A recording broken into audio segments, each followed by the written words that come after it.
நாங்கள் எது சொன்னாலும் எங்கள் அம்மா செஞ்சு கொடுப்பாங்க. எனக்கு எங்கள் அம்மா இருக்கிறது ரொம்ப சந்தோஷமாக இருந்துச்சு. ஆனால் இப்போ சந்தோஷம்னு என்னன்னு எனக்கு தெரியாது.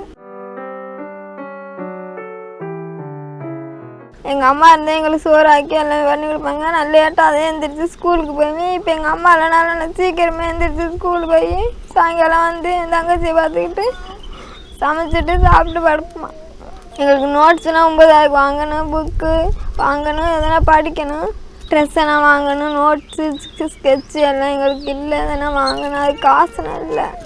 எங்கள் அப்பா மட்டும்தான் இருக்காங்க. எங்கள் அப்பா எப்போயாச்சும் வேலைக்கு போயாவது அதை வச்சுட்டாங்க. நோட்ஸ் ஏதாச்சும் வாங்கிக்கணும். அக்கா டக்குன்னு எழுப்பிட்டு ஸ்கூல் கிளப்பி விட்டு அப்பா பால் டீ போட்டு கொடுத்துட்டு கிளப்பிட்டு எங்களை ஃபஸ்ட் ஸ்டாண்டில் வந்து விட்டுட்டு அப்படி ஸ்கூலுக்கு விட்டு வந்து நான் உட்காந்துருப்பேன். அக்கா வந்து சோறாக்கி இது பண்ணி சமைச்சு தராங்கன்னா சாப்பிட்டுட்டு வந்து. படித்து பெரியவளாக என்ன வேலைக்கு போக போகிறீங்க? டீச்சர். டீச்சரா? சூப்பர். ஏன் டீச்சர் வேலைக்கு போகணும்? என்ன ரொம்ப பிடிக்கும்? பள்ளிக்கூடத்துக்கு போகிற முன்னாடி எங்கள் அக்கா எனக்கு தலைச்சி விடுவாங்க, டீ வச்சு தருவாங்க, சோறாக்கி தருவாங்க. அவங்க அம்மா இருக்கையிலலாம் சந்தோஷமாக நல்லபடியாக இருந்துச்சுவா. யாருமே அம்மா இல்லைன்னா ரொம்ப கஷ்டம் தானே யாருக்குமே. என்ன கன்றாயே உட்காந்துருக்குவா.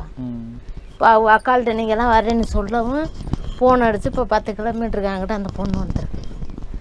அம்மா என்ன கொடுக்குறாங்களோ நம்ம பிள்ளைங்களுக்கு, நம்ம தங்கச்சிக்கு என்ன கொடுக்குறாங்க அப்படின்னு சொல்லி வந்துருக்குதுவா. இப்போ வீட்டில் சமைக்கிறதெல்லாம் பாப்பா தானே? அந்த பொண்ணு தான் சார். அந்த 3 பிள்ளைகளுக்கு ட்ரெஸ்ஸு துவைச்சு அவங்க முடியாத அம்மா இருக்காங்க. அவங்க பாட்டியை பார்க்கணும். திருப்பி எல்லாம் சைக்கிள் வாங்கி சைக்கிள் மிதிக்கணும். ஒன்று பஞ்சருங்குதுவோ, ஒன்று வீல் போயிடுச்சுங்குதுவோ, ஒன்று டயர் டியூப்பு மாற்றணுங்குதுவோ, பென்சில் பேனா எல்லாமே செய்யணும் சார். எல்லா பிள்ளைகளும் அந்த ஸ்கூலை விட்டு வந்து நிப்பாட்டி எல்லா பிள்ளைகளும் அம்மா அப்பா இருக்கலாம் 5-10 கொடுத்து எல்லாம் தீனி வாங்கி திங்கிதுவா. இதுவோ சைக்கிளை கொண்டாந்து வச்சுக்கிட்டு அப்படியே நிற்கிதுவா. ரொம்ப கஷ்டம் தானே யாருக்குமே. அது மாதிரி தண்ணி எடுக்க போகிறது தூரமாமே. ஆமாம் சார். இப்போ கொண்டு வந்து கொஞ்சம் வச்சுருக்கேன் அந்த மின் டேங்கி. இவங்க அம்மா இறந்ததுக்கு பிற்பாடு நம்ம மாதிரி இந்த மாதிரி பார்த்து இந்த மாதிரின்னு சொல்லி அவங்க கொண்டாந்து வச்சுருக்காங்க சார். இப்போ கொஞ்சம் தண்ணி கொஞ்சம் பிரச்சனை இல்லாமல் இருக்குது. இப்போ என்னென்னா இந்த பேனா பென்சிலு நோட்டா பிள்ளைங்க படிக்கணும். அம்மா அப்பா இருந்து என்ன சுகம், அந்த தான் சும்மா இருக்காரு. அவர் என்ன வேலைக்கு போகிறாரு?